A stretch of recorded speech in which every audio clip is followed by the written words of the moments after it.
issues are being raised in other cases. And so we attached, on behalf of Michael Jackson, his lawyers filed the same public records demand for the state attorney's office for the 4th Judicial Circuit, and received those public records, I think at about 5 business days there now in the trial. And so we obviously need to address the motion to compel before we can address the motion to bar death as a bill of attainder. But then that would be an evidentiary motion that we would need to do at some point. But obviously I want to be clear that we're lodging objections to the constitutionality of this law before we proceed any further. I think we could hear them at some other point perhaps, but I want to make it abundantly clear that even though the appellate court said apply the new law, we are in no way agreeing the new law is constitutional. Okay. We have filed the same motion, Judge. They're on behalf of Mr. All right, we'll hear those. And so, yeah, I think you answered it. So that Michael Jackson, that's the same State versus Jackson case where the Supreme Court, I'm just paraphrasing, where they said, well, even though we said we were wrong, it might look bad if we reinstate all these death sentences, so you have to do the resentencing anyway. Is that kind of what? Yeah, okay. We're arguing a similar equal protection type argument, but I defended Alan Wade, who's Michael Jackson's co-defendant. That was the consolidated co-defendant trial ended in June in Utah. And because of circumstances that arose in trial, Michael Jackson ended up getting severed out in that case. And so obviously one defendant is getting the benefit of unanimity and the other is not. That's part of our argument on the equal protection issue is almost 90 cursed defendants have been resentenced at this point in trial. Some have been resentenced upon agreement, of course, with the state to no longer seek death, but quite a few of them have been retried, and the overwhelming majority of them were sentenced to life in prison. And so, but for a matter of timing, right, I mean, literally the law changed in the middle of trial. Mr. Hunter and Mr. Victorino are not similarly situated anymore legally to the other cursed defendants who were granted the same relief pursuant to the same law change. And so that's part of our argument is it's an equal protection violation. Some cursed defendants got relief, some didn't. That seems wildly unfair. Okay. What's our count? So, jury 8's going to be late. I'm sorry. I'm just trying to find out how many jurors are out there now. We have 11 so far. Juror number 8 is going to be late. And Your Honor, Ms. Cornell indicated that her experts aren't available until after Memorial Day, so that's going to kind of change asking the jurors their availability. It's going to be more than 3 weeks if we're going to see if she's not able to present her mitigation until after May 30th.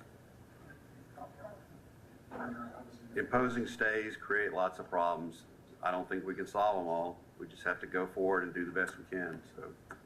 And to that end, Your Honor, I think for where we sit, there's really two options. Continue to just do nothing and wait for all of the process to work so that it gets clear action. But you risk losing a judge. Right. We can proceed today, so we have to acknowledge that there are variables beyond all of our control, and that even our motion for the hearing to fit on its own could elect to stay despite our requesting. And certainly, if the circumstances come about where the board of enforcement is being called, there may nonetheless be additional delays related to this. I think we're truly being honest, optimistically, 3 weeks is like a best case scenario, but we really should inquire with these jurors, as a matter of practicality, what their availability is like, probably 3 weeks of June. And it may not mean that we have to let you go, but we need to be cognizant of what our jurors' availability truly looks like as we navigate our way forward. Because that's going to influence probably some strategic decisions that both sides may have to make. I imagine, this is a hunch, that if we do get it in the locker, and they do reverse, state may take exception to that and seek higher review, even that. Like, No. He said the FSC didn't have jurisdiction.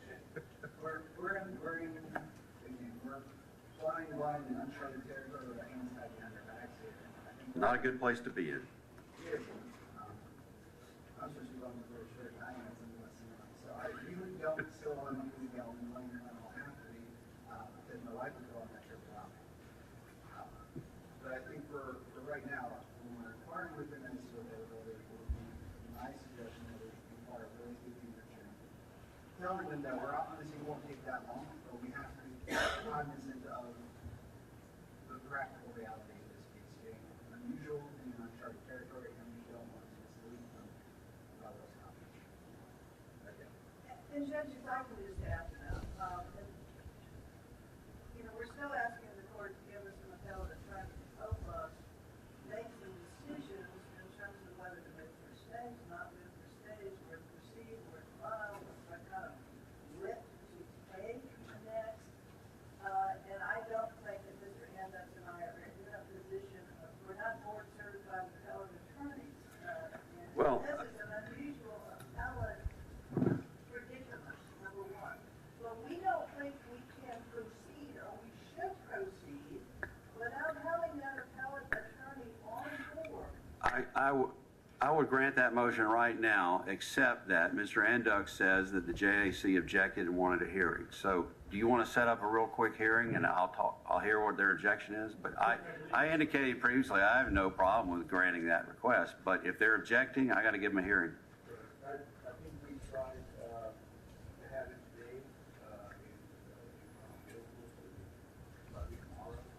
today, Okay. Well, all right. And then we have one additional matter, Judge, and this is kind of a delicate nature, and I apologize ahead of time if I run more about each other's, but Well, hold on. Let me get, what's the count now? Okay. Could you just bring them all back and let them get comfortable in the jury room and then I'll take up. They're all back there. What? They're all back there. Oh, I thought they were waiting out there. Oh, I forgot you got a back door. They're all in the jury room then, all 15. They're all there, Judge. Nobody out in the hall. Okay, go ahead. so yesterday, I was traveling, when I got the court's email late yesterday afternoon about the fact that the court had a clerk contact the jurors, and when we had the trial status conference, I was under the impression that the only conversation the clerk was having with the jurors was, be back Tuesday morning at 10 o'clock so that we can, you know, answer your questions. But the clerk's email suggested that the clerk had conversations with the jurors about whether any of them had problems over the next 3 weeks, which is a matter that is perhaps not appropriate to have as an ex parte communication. Well, I disagree. We had to find out if they were going to come back. And remember, Friday, that was your top concern before anything else. Are we going to have enough jurors to come back? So we had to find out. We asked them to confirm, yes, you'll be here, or something's happened that will prevent you from being here. All 15 said they'll be here. But then to have further discussions about, hey, this may take another 3 weeks, is perhaps not an But that was based on what you told me Friday at our conference. And so, I understand that, Judge, but I object, okay, I need to make it clear that I object to ex parte communications. I think they violate 919.07.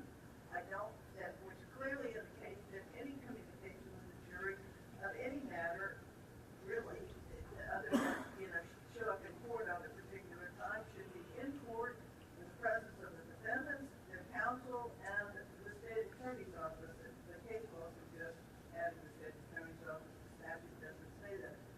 But I just want to lodge an objection, and I think it's important to bring out what was discussed, because what we don't know is how the jurors answered. We don't know your demeanor, whether there was hesitation. We don't know anything about how that went down, or even what questions, or what was told to them, really, other than what's in the court's email. they confirmed by phone or email that they'd be here. And one expressed, I'm told, a financial hardship. But we'll find out about that. Could I ask, I'm assuming that Casey instructed of her. Sorry, I didn't hear on. I'm assuming Casey, our former clerk, did whatever the court instructed. Yes. And so my assumption, I believe Ms. Fennell shares this, was that the only thing that was going to be communicated to the jurors was, please be back Tuesday at 10 a.m. We will answer any questions that you may have to the extent that we can then. Right? I thought we left it as, well, the only thing they were going to be asked at that point was, can you come back Tuesday at 10 a.m.? It seems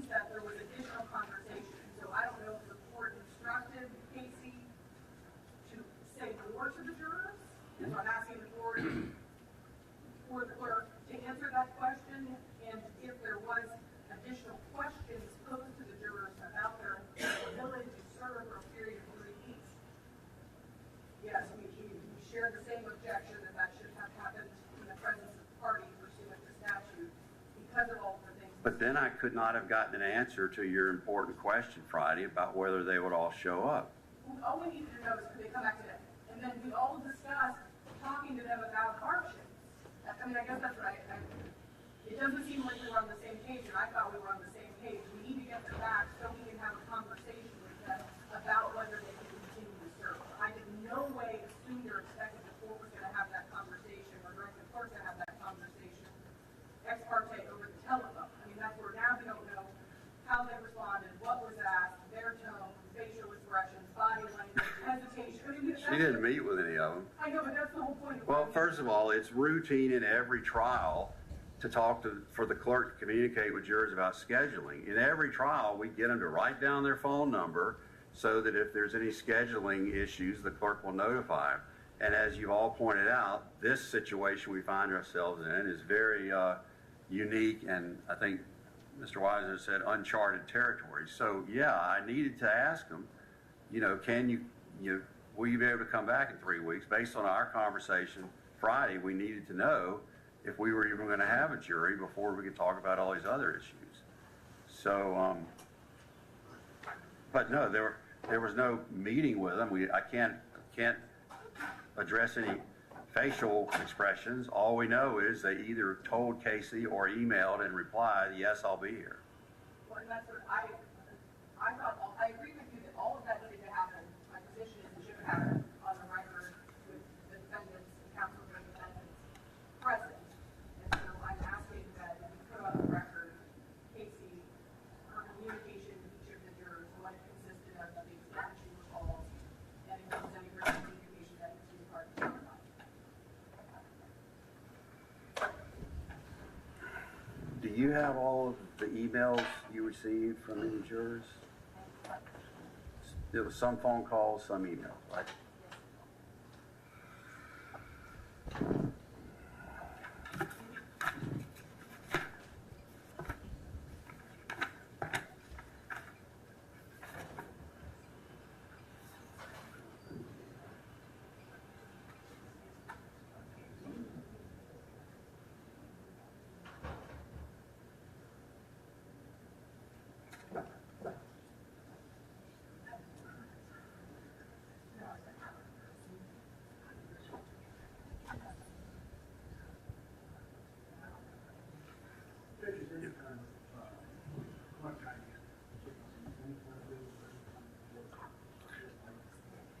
I guess it depends, and that's another question I had for the state.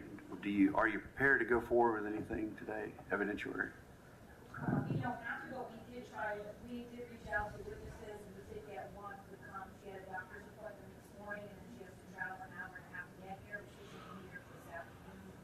And we intended to be back to her on her previous trials. So is the guy available at the end of the day for a quick Zoom hearing or something? Or any chance he'll stipulate to it? I mean, they frequently do. All right. Well, We don't anticipate this 8 room will take that long. We could also have her come tomorrow. We just want to try and follow the court's order to try to have witnesses here if we could. okay. Yeah, and because I was under the impression we were ready to get this back on track and move forward, but I'm sensing from defense that maybe you don't want to do that because you're looking for ways now to, you tell me, what do you want to do? But they got witnesses ready and I'm ready to get this trial wrapped up, but it sounds like maybe you don't want to. What do you want to do? I think that it's prudent to have, I would like to put on the record conversations that, and I apologize, but I don't know Casey's last name, that Madam Clerk had with the jurors. And we need to have a record of that, both orally. Okay. I don't think it makes any difference. We're going to talk about this as soon as they come out. But anyway, we can do that. But anyway, end of the day, if he's available. I can make it very clear on 50 minutes.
that is why we're asking the court for some appellate person who can assist us, in helping us make decisions. We may be in lockstep with them in terms of wanting to proceed forward, but right now we're too ignorant to know whether we are or not. So until we can get an appellate person who does not have a conflict to assist us in helping Mr. Victorino make this decision, we want to just like take a little bit of time out here. I mean, like, going forward today is not a good idea until we can make a decision as to whether or not we want to move for a stay. We cannot intelligently make that decision or assist him in making that decision. So that's why we need an appellate person on board with us. But you already have that person on board, right? Well, He just hadn't been paid yet. We used them to file the motions that have been filed. We hope that we have to help in the plan. But the real thing that we do want is to just review the options right now. And I'm asking to do that. I was hoping to get a point for today. Obviously, I think what I'm going to do is see, just get all the time today, see if there's one I just wanted to add, that, like, obviously, I don't think it's a secret, I've been filing the pleadings on behalf of respondents. There are certain aspects where, of course, we are in agreement, right? We agree that unanimity should be the law applied in this case. And so, Mr. Hunter and Mr. Victorino's interests were 100% aligned when you're responding to a state's petition saying, apply a 4, we can both say unequivocally, no, apply unanimity. But at this point, I have said, I certainly can't advise Mr. Victorino what would be in his best interest, and it may not be in the same thing that's in Mr. Hunter's best interest. And so, right, I can tell the court, we do not intend to seek a stay, but I cannot tell Mr. Victorino or his lawyers if that's in his best interest. Okay, well, after our conference Friday, and of course, one of the reasons I had the conference was to find out what the plan is for going forward. I had hoped that you take the weekend to give us all a definite answer. If a 10-minute recess would help you figure it out, we'll do that. But I got to know what all 15 jurors are back, which is a miracle in and of itself. I got to know what you want me to tell them, that we're going to go forward or that we're not. So here's what I'm going to do. Ms. Miller, at your strenuous request, I'm going to have Casey read the email correspondence, and then we'll take that recess. I'll go put on my robe for the jurors, and we'll bring them in, and either we'll tell them, thanks for your service, you're now excused and released, go home, have a nice life, or we'll tell them the state's going to call our next witness, and we're going to wrap this up. So, but you got to tell me what you want to do. There's got to be another option. I think Mr. Rose and I may be agreeing on this. There has to be another option between have a nice life or never to see you again. But the other option is no answer for them. We're going to wait around until the appellate court tells us if they're going to rehear this and issue a written opinion. I mean, that's not telling them how long they're going to have to go back and have a stay.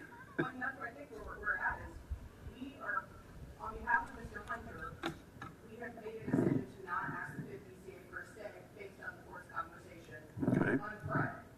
I think what Mr. Victorino's lawyers are saying is they don't know if that's in Mr. Victorino's best interest, and I certainly can't answer that question because it may not be the same thing that's in Mr. Hunter's best interest. And so they're candidly asking the court to appoint someone who can better assist them. right, and I'm also telling the court that we have reached out to every one of our experts, and that we're touching 5 different people, and none of them are available until the 29th. So if we can't even start Mr. Victorino until the 29th, which would be fine, I mean, we'd be obviously ready to go on that date,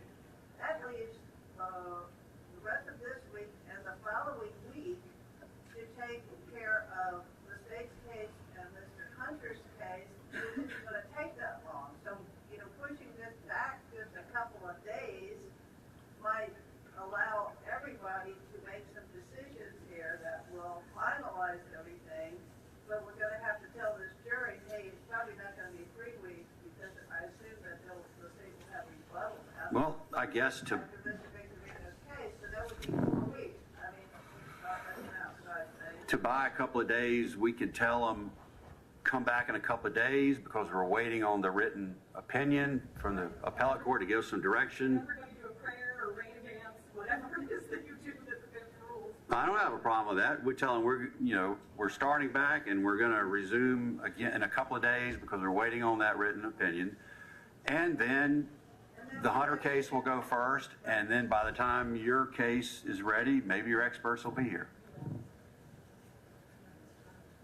My suggestion is we start Monday, and that would give us a chance to figure out what this, tell the attorney what we need to do or do a stay. I mean, that should be decided, and that would, and to tell the jurors that it's going to be in 3 weeks, it's going to be 4, or 4.5. I think Frank's, Mr. Woodman has a position with everybody to just ask them what their availability is through the end of June, because depending on how the fifth rules, that may involve the Florida Supreme Court. Right, that would be good.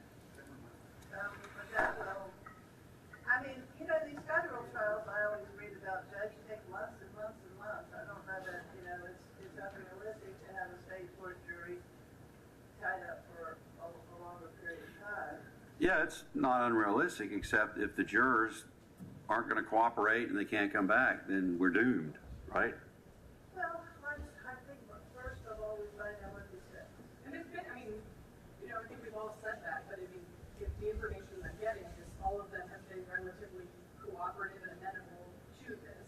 And that's where, at this point, Mr. Hunter and Mr. Victorino's interests are not consistent, right? I have told the court we have made a decision on behalf of Mr. Hunter to not seek to stay. Ultimately, Mr. Victorino's counsel may decide otherwise. And so, again, I think this is the problem of consolidating these defendants.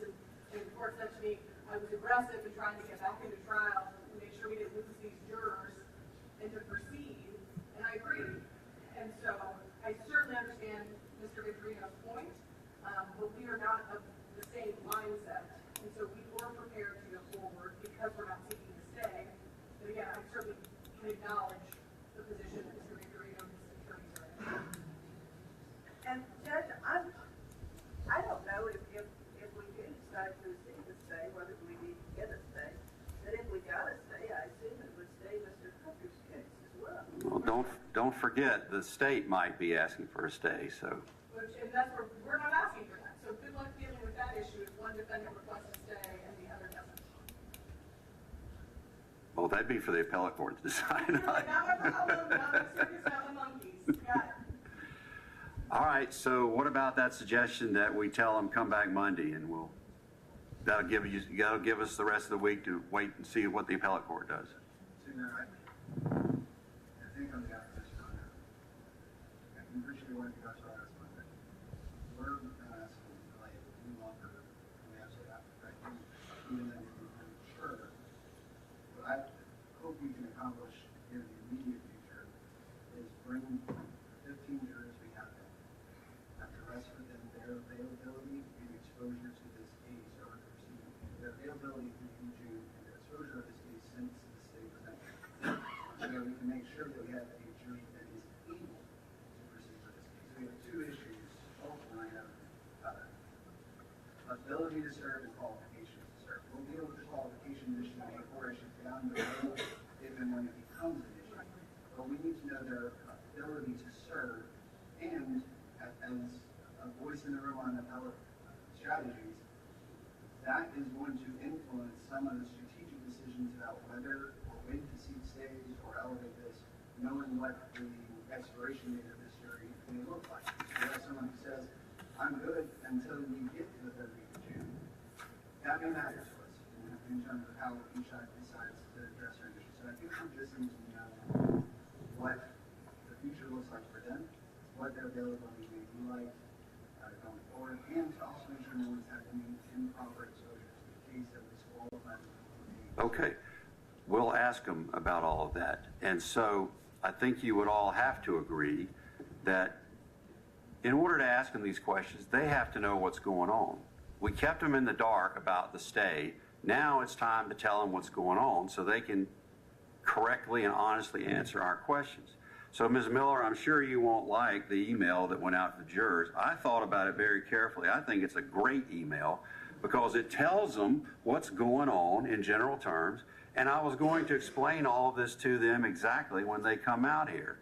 So, Casey, if you'll read the email that you sent out in my direction and read all of the email responses that you received from the jurors, then we'll take the 10-minute recess and have the jurors come in and we'll get going with the questions.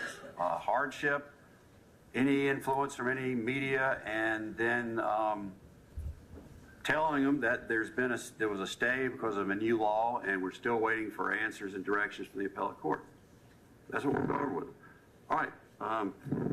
And I fully understand and appreciate that the defense will be looking for every little appellate issue they can possibly raise. I don't think the email that went out creates any appellate issues. I don't think it's any improper ex parte communications with the jurors. I think it's a scheduling issue with a little bit of explanation about what the heck's going on here because they've been kept in the dark, which jurors don't appreciate. All right, Casey, if you'll read it and read all their responses, then we'll take the 10-minute recess. Okay, so in reference to Florida, state of Florida versus Troy Victorino, state of Florida versus Jerome Hunter, here juror May, 2 weeks ago. Yeah, can you stand here? You can't hear you. Sorry.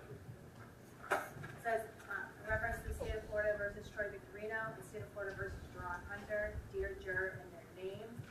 2 weeks ago, the appellate court issued an order imposing a stay on our trial to give that court time to review an important appellate issue raised in this matter. Yesterday, the appellate court issued an order lifting their stay and allowing us to proceed with our trial. Please know that we share in your frustration over the delay this has caused, and we apologize again for the inconvenience this has caused you. At a hearing this afternoon, the attorneys advised the court that they are ready to resume the trial next week, and that they need about 3 more weeks to finish. Therefore, Judge Rowe has directed the jurors to reconvene at 10 a.m. on Tuesday, May 16th, in courtroom number 1 to review the trial. Please contact me immediately to confirm that you will be here, or if there has been any change in circumstances that will prevent you from returning to court to complete the jury service. Thanks, and bye. Okay, if you'll read the responses that you received. Do you want the juror's name or no? Well, I'd prefer not, but do we need that? A number or name, something identifying, like one with a number. We're live streaming, just make sure. Okay, we're not going to read the names in, but you can come up and look at them. I agree with all of it, but the last question. I also agree that it's very thoughtful. The last question is the only thing that I object to, that was. The last question? Right, the last question was some, if you find whatever the last. Oh, you mean about whether they could let us know if, Correct. but that's the part we had to know, whether they're coming back. But that's what I think we all thought we were going to do that here today with the lawyers and the defendants present.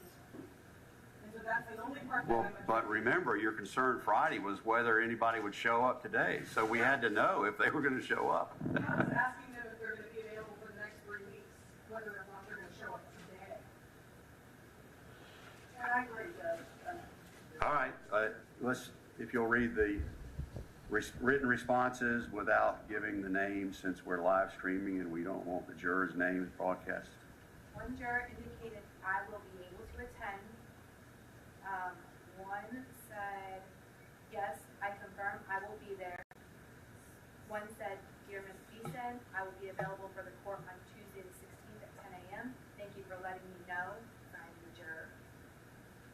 One said, Ms. Casey, this response is to confirm that I will be present on Tuesday, May 16th, 2023. And that's, I got a second one, or another one that said, I will be there Tuesday, May 16th at 10 a.m. respectfully, and the juror's name.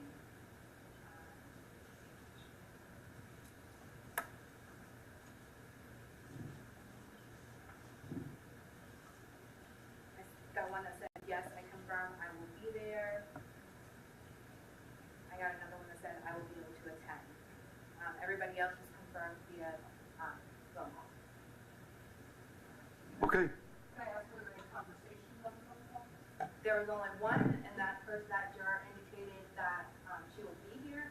However, there's going to be it's a financial hardship at this point. She had already taken 3 weeks off, and she's not sure if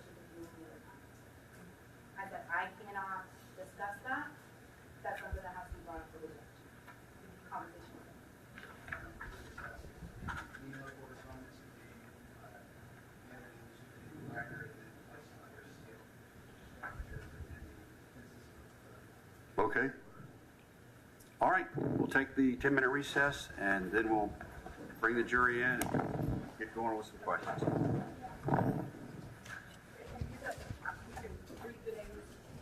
Yeah, sure. This is train. Yep.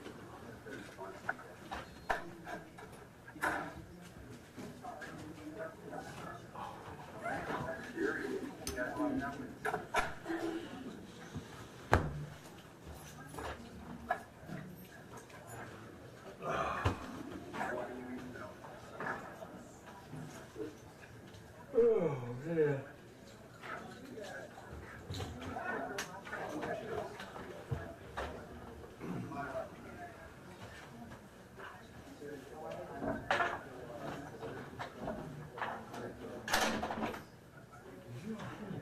Here, how are you, Pumpkin? So it's scary. I just got a charge for a few minutes. What's up, Hutch? This is a train wreck. Oh my God, couldn't be a bigger one. I mean, seriously.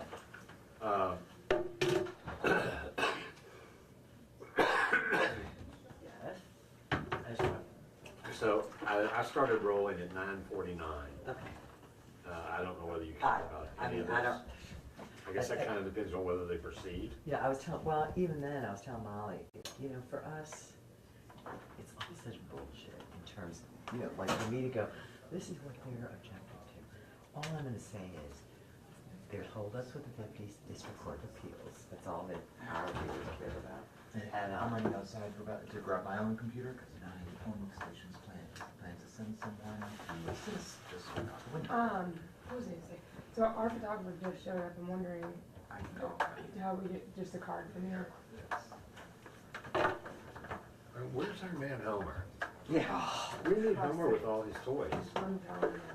I mean, Mom, just don't The get into majority the of weeds the on morning this. session is on this card, but I did switch over like the last 10, 15 Okay. minutes. On That's another, with them coming in and. All right, he'll majority be of it. here in a second. I'll have here. I don't know this if right here. there's even anything worthy of a sound so Yeah. far. I know. I mean, honestly, you know, Just seriously. visual video of them coming Yeah. in. Right, yeah. And some general shots of the courtroom. Right. Is probably what you're looking for. And that's in that card. For me, it'll be, well, I'll be focusing on what the jury does. You know, Yeah. what they- I don't know. We know what the defense has issues with, so. That's all I got. It's silliness, the whole thing. Well, it's, I mean, it's such confusion. There's no question in my mind this is going to end up in this trial and they're going to have to start all over again. And I hope I'm dead by then. the two things that stood out in my mind that I've heard so far is the self-admission that their interests, the defendant's interests, are not aligned. Yeah. Right. And the argument from the one But attorney. how do we interpret that? Yeah, I know. And the other one was this whole argument from the attorney about so many of these have already been decided under the unanimous, and there's an argument about equal protection under the law now that these guys are coming forth, you know, and presumably being under an 8-4 ruling. What? Well, you lost me there. Well, you're saying that there's an objection about that? There was the implication from the dark-haired, the girl with the long hair, I don't know who they are. Yeah. Too soon. That they could that they could object to this proceeding under the new law because so many have already been tried or settled under the old unanimous law. Unanimous. And that brings up this whole notion of equal protection under the law. Well, not only that, it brings up does the District Court of Appeals even have the right to decide this? Because it's the jurisdiction of the Supreme Court, not the Fifth. Yeah. The Fifth can can weigh in on conviction relief. They don't weigh in on sentencing relief. And there's no question these guys are legal. So when your guy gets here, And you dumped this? just give me the shot of them, of the defendants coming in? I'm probably gonna be doing it myself because this kid's a brand new one that you just met the other day at Daytona. So I'm likely, yeah, I'll do it for you. But nobody ever told me anything about being here at 9. Yeah, I know. Well, I knew they were doing this at 9, but the actual hearing was supposed to start at 10. So. Well, I didn't know anything about this because even the thing we got from, the new Mark, the yeah. new Kevin I know, and I didn't get any of that. said 10. And I don't want to be here anyway. So Me either. So there's that. Yeah. But that's my way. All right, I must step outside. I should. I need to find him. I was gonna wear long pants because it's so friggin' cold in here. Yeah, I know. But then I was thinking, Well, this won't hurt. this may wrap up in 30 minutes and Exactly. we'll be on to something else and it's Exactly. gonna be 95 degrees outside. Well, my boss was like, yeah, don't think that you're gonna be there all day. I was like, I think it is, we are.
daisy chain off that? Yeah, I can. Or did he already take his P2 back? Oh, was I supposed to bring you the P2 card? Okay. Just put your stuff somewhere over here. Yeah, you're good. I'm about to go back. We're just gonna do it.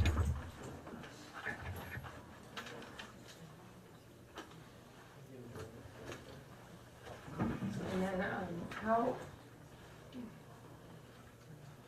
So going forward, how does he record this? Have the daisy off of Hutch, because I don't Okay. have. I got an SDI out. You got a cable, you need one. Yeah, I got a cable. I can go run out and grab the P2 card. That's not a problem. I just didn't, I thought we were gonna get it afterwards. I thought they were running Well, the wires. No, because we're the only ones who have a live noon. Oh. Look at us go. Because Go the 6. station hates us.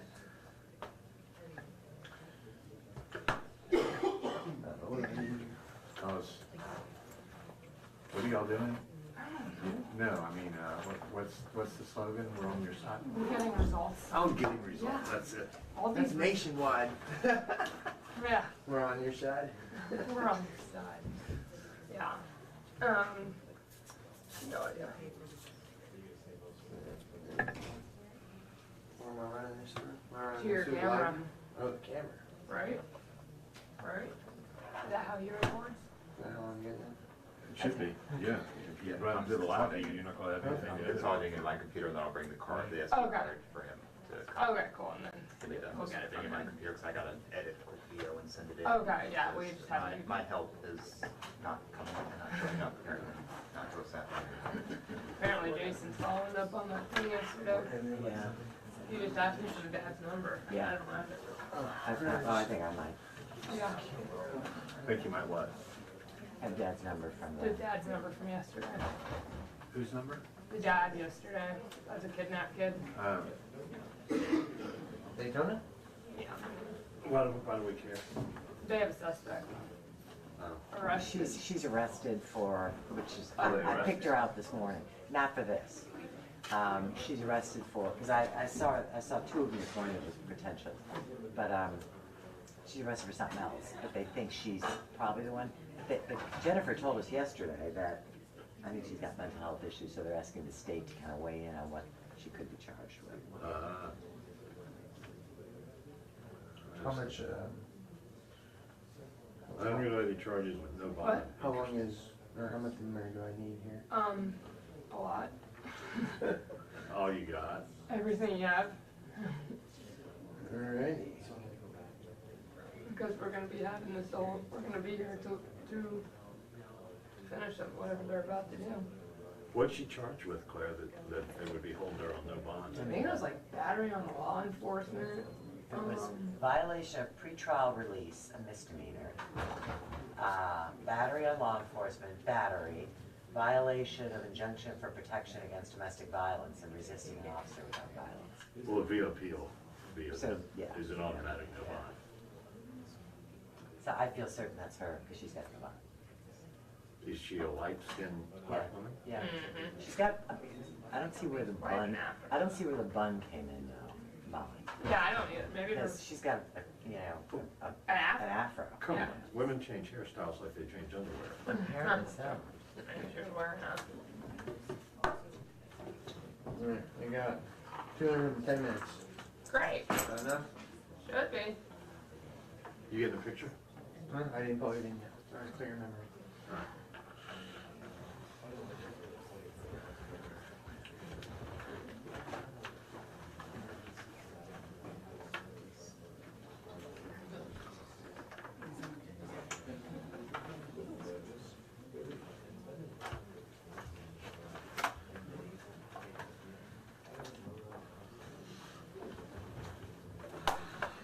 Supposed to go to the out, right? Should be in the, you got an in, you're gonna need an SBI in.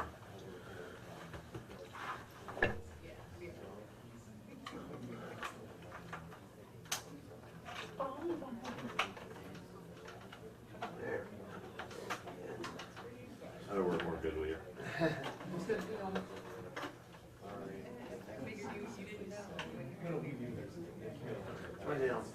outside like we did. Driver in Colorado tried to switch seats with his dog to avoid DUI arrest. I would try. I mean, He's been watching the Subaru commercials. I'd try to do anything. That's hilarious. Jump off the screen. Peace, peace. Right? Oh. But you could see that he's trying to get it off the 2 hours. No talking. yeah, nothing. All I want is the first 5 minutes. Then walking in. It's on the farm. Well, I mean, it's so, there's so many stupid You need to go details into the now that menu, it's just not maybe worth just trying to explain. change that. It's just, defense is waiting on motions from the Yeah, I'm not familiar with you. Cameron. All I wanna hear Very, is- very helpful. Yeah, nobody is familiar with My that. dog ate my homework. Good friend of Jerry. You know, Molly, you use the same kind of camera? Yeah, I don't want And I guess, can we use the voices of the jurors? This is the SDIA, right? Probably not. I don't know.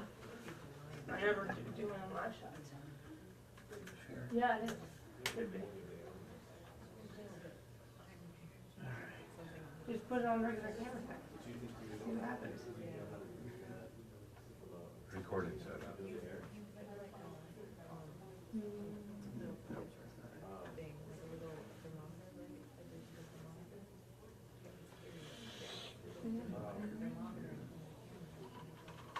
Teeth. Oh boy.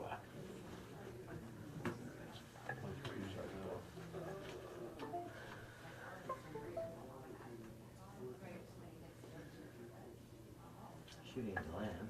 Yeah, I saw that. System mode. They'll want that after this fails. Yeah. Well, it was, gunshot wound to the leg, verbal argument, I can assure you it's drugs. And my guess is he's out there, right? So therefore I kinda care less. What's recording setup? Record meeting.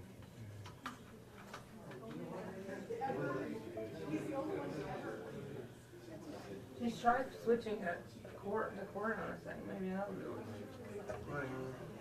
Try switching with the cord's attached. I don't know how any of this works. Oh, it's just like I'm just here. I just show up to court usually.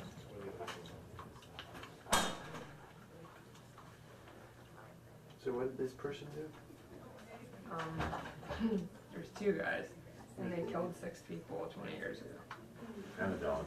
And a dog. This isn't the Xbox, is it? Yeah. What? Not a dog. You gotta be a little cool. I mean, people do.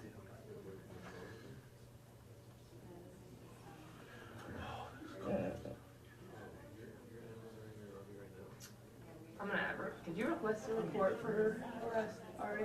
That chick? I'm gonna do that. Just say, hey, Carrie, can you send this?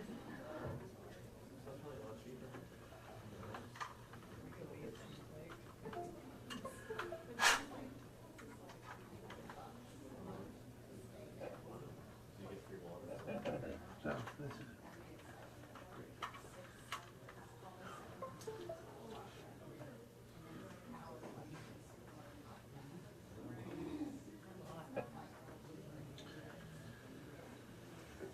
Just call, I would call Darren and just ask him how you're supposed to do it.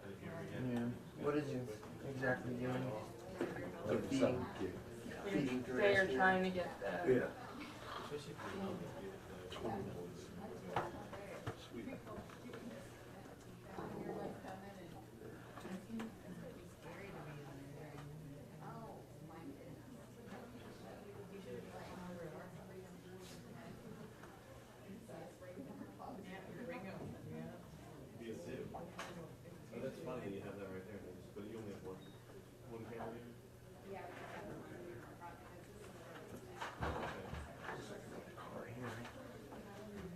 Yeah, just if they're about to go back or something. Because this is the live mic for their life. Hey, Oh, here. Hold on. I'm feeding through a recorder, through a portable recorder in a courtroom, and I hadn't been able to get the feed to go through the camera. Yeah, we're trying to put it on the, that's what we're,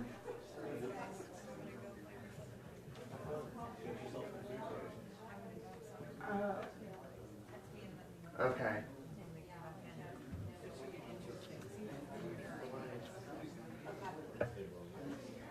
We're trying to take 9's feed. We're trying to take 9's feed.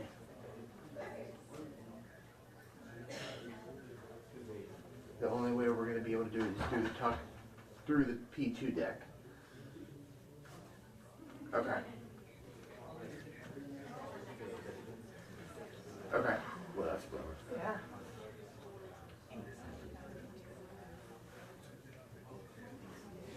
Okay. We are in the land. Courtroom. Yeah.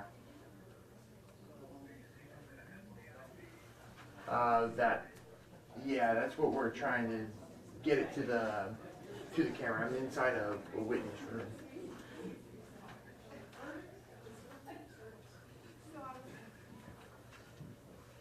Okay, so I gotta take someone's P2, put it in through the truck, and get it through there. Okay.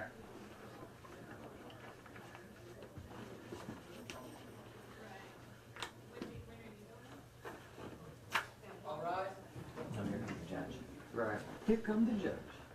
Okay. Order in the court, you come the judge. Yes, I believe so.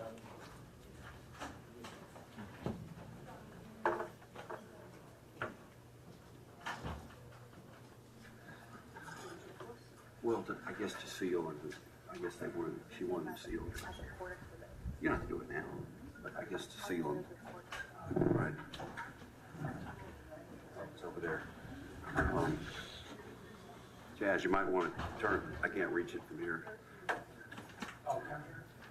Yeah. What? You look like you want to say something.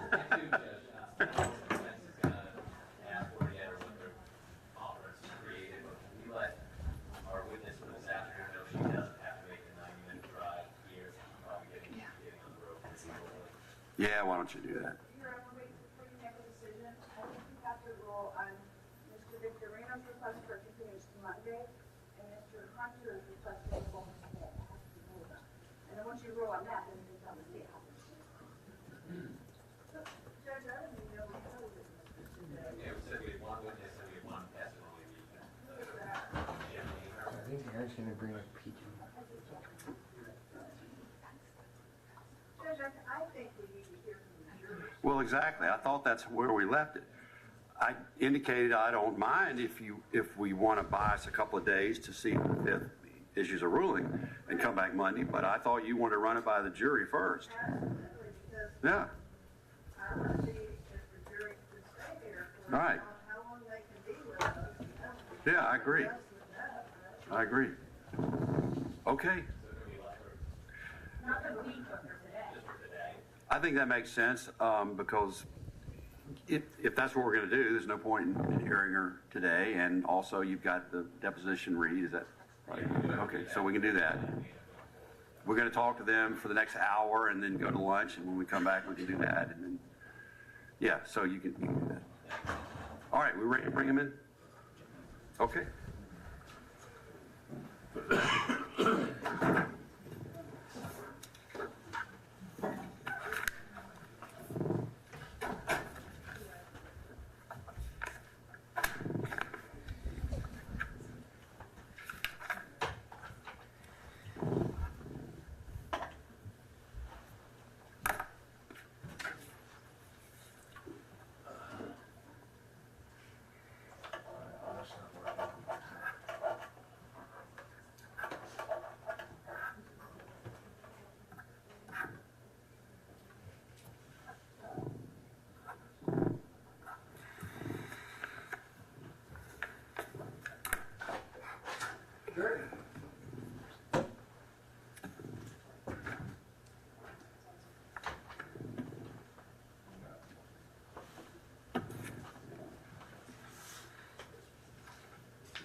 Yeah, Chaz, they may not remember their seat. Remember your numbers with your packs and everything, so that's what you have. Judge, did you hear us? They're not in the record. Yeah, Chaz, we're trying to go by the seating chart. If you could just make sure they're in the right places there.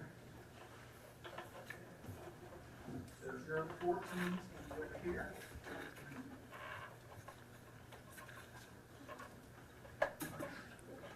Your 15, your 7, okay, 8, 12, your 9, 10, and 11. Your 13, your 6, your 5, 4, 3, 2, and 1. Is that the order you guys were? Everybody in agreement on that? I believe we're flipped. Yes, yes. Okay. Okay. We're good? All right. Sit down.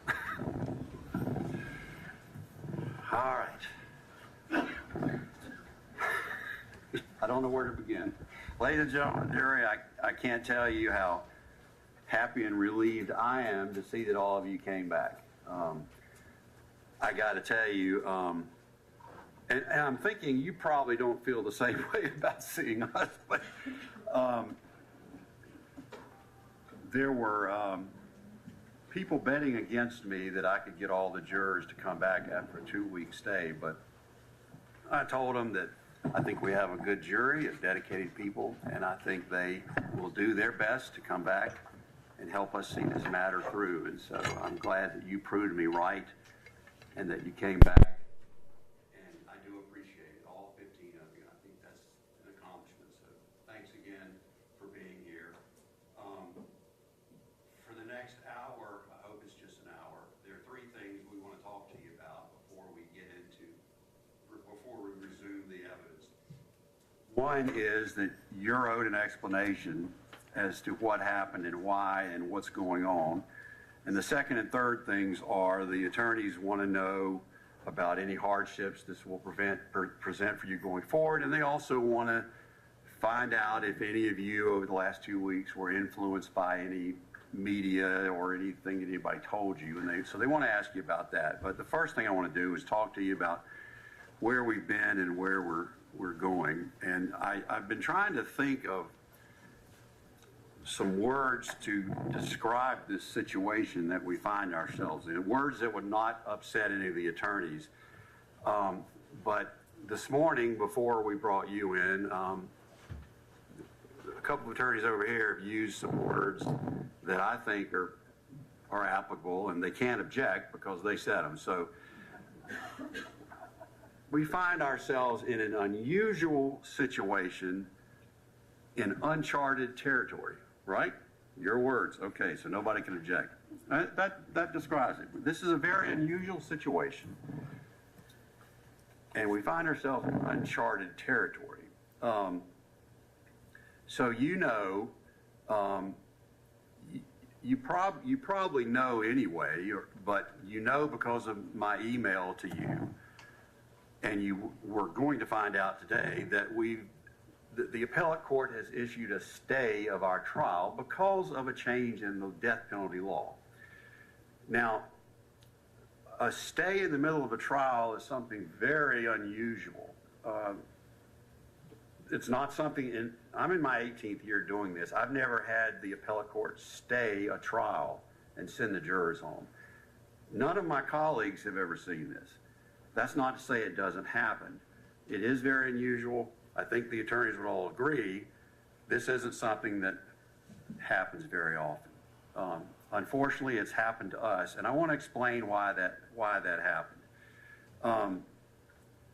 And I think at this point the attorneys would like me to speak to you more in general terms, but I told them that you're owed an explanation and that I want you to know what's going on, but I'll try to, at this point, speak in more general terms so as to not upset anybody. So this proceeding has been set for trial for more than a year. Back in March of last year, I noticed this case for trial to begin April 10th. So about the beginning of February of this year, end of January, beginning of February, a bill was introduced into the Florida legislature to change the death penalty statute. Now, of course, we were going forward with our pretrial hearings, getting ready for our April 10th trial, and but in the legislature, they were advancing a bill to change the death penalty statute. So we all got together on April 10th for jury selection. We went through 3 panels of 288 jurors we talked to. Now, some of you are on the original panel. I don't know how many were on the original panel that came in April 10th. Okay. And the others were on the second and third panels. So when you came in, we talked to you about the law, and the attorneys asked you a lot of questions about the death penalty statute, and you were told that the death penalty statute requires a unanimous vote of the jury in order to impose a sentence of death. And that was the law, and I instructed all 3 panels over the next 10 days on that law. So the bill that was advancing in the legislature was to change that law from unanimous to a majority vote of at least 8 jurors for a sentence of death. Nobody can predict what happens in the legislature. Bills pass, bills fail, bills all the time get changed. They go back and forth between the Florida House and the Florida Senate, get changed around, so nobody can predict what's going to happen. But we knew that a bill was going forward. So on April 10th, when we convened here and we swore all the jurors in for the jury selection process, the status was that the bill, I believe at that point, was in the Florida House of Representatives waiting for a vote. So we proceeded with our jury selection for about 10 more days. A couple of days before you were impaneled and sworn in as a jury, the House passed that bill, sent it back to the Senate for some procedural changes. And then the very same day that you were impaneled and sworn in as a jury to try this case, which was April 20th, the bill was sent to the governor and he signed it into law to become effective immediately upon signing into law. So then the question arose, well, which law applies?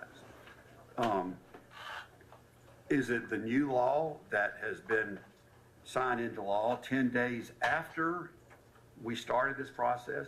Or should the law that was in effect at the time that this trial started be the law that applies? In other words, the law that you were all instructed on and that you were impaneled under, and you know, and that's what we all started under. Should that be the law that applies? So it was a legitimate question. The attorneys briefed it. I heard argument on it as to which law would apply. And I issued a ruling, and I have agreed not to discuss right now what my ruling was, but my ruling was appealed to the local district court of appeal because it, quite frankly, and I think all the attorneys agree, this is something that's never happened before. There is no case law in Florida that anybody has found that addresses a situation where a law changed in the middle of a trial, and should that new law apply, or should the law that the trial started under apply? There was no case law on that. So it was a legitimate, fair appellate issue. So the appellate court received the case, and so the appellate court directed the attorneys to brief the issue, and the appellate court decided that they needed some time to review this, and they issued the stay. And I don't fault the appellate court for issuing a stay because, as I said, this is a unique situation. There has been no law on that, and when an appellate court rules on something like this, they're basically creating some new case law that everybody in the state's going to follow. So I think the appellate court wanted to be careful on this, and wanted to review the briefs and give it the attention it deserves. So they issued a stay of our trial. And I'm sure they did not do that lightly, because I'm sure they understand the inconvenience that would cause to jurors. But that's what happened, and that's why on April 27th, we advised you of the pause in the proceedings, because the appellate court stayed this trial while they were reviewing the legal issues. So, this past Thursday, after 2 weeks of a stay, the appellate court issued a one-page order, and we've been talking a lot about this and where do we go from here. So the order says three things, and I'll tell you, not that you need to know this, but appeals all over the state, there were 5, there are now 6 district courts of appeal, and then there's the Supreme Court of Florida. Whenever there's an appeal, it's heard by a 3-judge panel. We got 12 judges on our appellate court, but 3-judge panels hear these appeals. So our appellate court issued an order. It was what we call a split vote. In other words, it was a 2-to-1 decision. They ordered 3 things. In a 2-to-1 decision, they ordered that the current version of the law, meaning the new law, the current version should apply. And they didn't say it, but the implication is that I should instruct you on the new law going forward. So that's the first thing it did. It ordered that the new version is the law that should apply to this case. The second thing they did is they immediately lifted the stay that they imposed, which means we can get back to work. The third thing they did, and this is what's causing some uncertainty here, they said that an opinion will issue later. In other words, a written opinion that explains their reasoning will be issued later.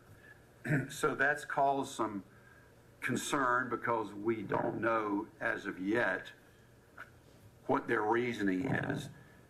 And we feel like maybe we need to know that before we tell you too much, because we want to know what they want us to tell you. Is that a fair statement here? So, and without giving too much information, there is a belief that the entire appellate court might take this issue up, and we don't know if they will or not. We're waiting to find out. So, given that they lifted the stay, I wanted us to get back in as soon as possible, because I know you all have lives to lead, and I didn't want to keep you waiting too much longer, so I wanted to get you back in here to see where we're going to go with this. So, 3 things. One is this new law. I'm going to tell you generally about the new law, but I think they're in agreement that I'm not going to instruct you yet on the new law, because we're not sure what the appellate court's going to say in their written opinion, and we're not sure if the entire court is going to rehear this. We're waiting to find out. So, generally speaking, this new law is that whereas you were instructed that you would have to unanimously decide on the sentence of death, now the new law requires that at least 8 jurors determine that a defendant should be sentenced to death. And so if it's not at least 8 jurors, then it's going to be that other choice, life without the possibility of parole. So that's what the new law is. And we're waiting for clarification on the appellate court as to what they want us to tell you, and if they are going to rehear it by the whole court and change things. So we don't know. We're waiting on that. So before I give you the formal jury instructions, which, as you know, come at the end of the trial anyway, I'm going to hold off on instructing you on the new law just until we're all sure of how things are settled.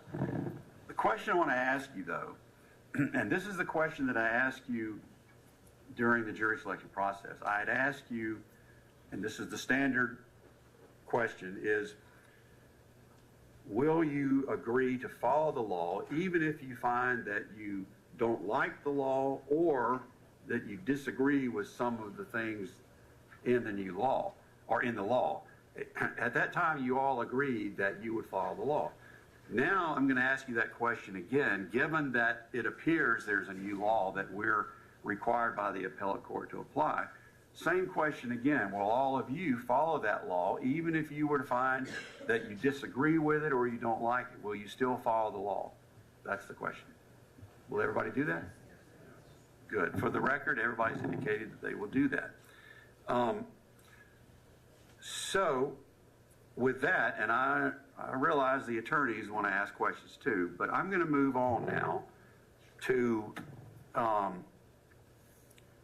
the concern that the attorneys want me to address as to whether during the past 2 weeks any of you were exposed to any media coverage or anybody talking to you about the case that has influenced you in any way. And, you know, we all realize that, you know, you don't live in a bunker and in a cave, and you're going to hear things, especially when you've been out for 2 weeks. We understand that. But the important thing is, has anybody been influenced in what your decision or your thought process might be? Has anybody been influenced by anything that you may have heard about this case over the last couple of weeks? Okay, for the record, everybody's indicating no. Okay. I know the attorneys want to follow up with that. And the third question has to do with hardships, which that's what we all started with in jury selection. The email that I sent out, because again, we were concerned about whether all of you would come back. I wanted to know and ask you to confirm, are you able to come back here? Or have there been any changes in circumstances that would prevent you from returning and completing your jury service? According to Casey, 14 of you indicated you're good to go and you'd be back. One of you indicated that continuing on could possibly cause a financial hardship. And I understand that, and that's kind of what we want to talk about now. And so I guess with that, would the attorneys like me to inquire further, or would you like to follow up with questions on these things? If you're on the inquire on hardships, we can follow up. I was going to say, I would prefer your honor start with you. We'll start, but I know based on our conversation there's some uncertainty. But let me just start generally. We've got my email, and this was based on a conference that we had Friday. My email was based on the belief that we need 3 weeks to finish this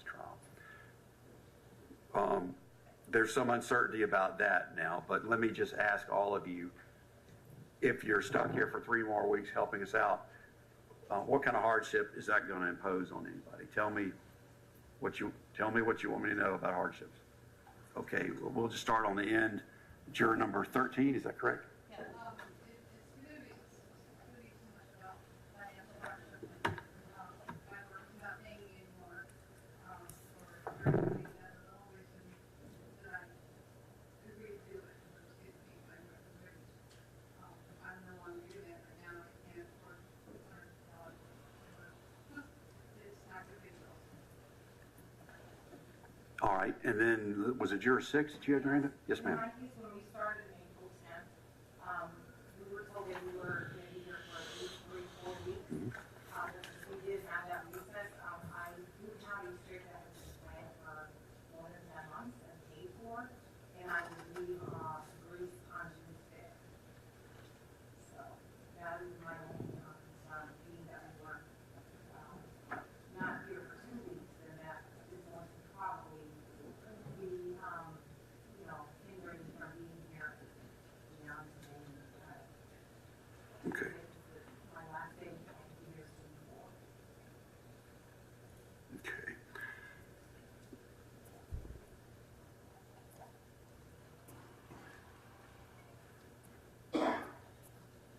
Okay, I think I saw one more hand somewhere. Oh, yes, ma'am. Okay, juror 4. Yeah. I've got an issue, also, I had a thyroid surgery scheduled for the 6th, and then I checked into the hospital on the 5th, so I'm good to go forward.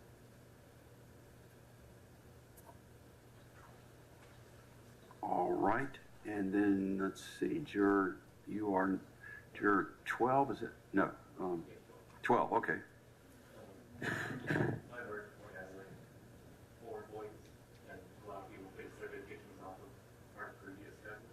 So next week we're training for staff, and we're supposed to have either myself or my other person in Baltimore that comes this coming Friday, and then one of us has to stay back for make sure the business can function. That'll be the hardship. Okay.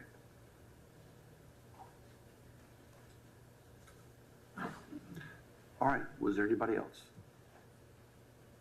Okay.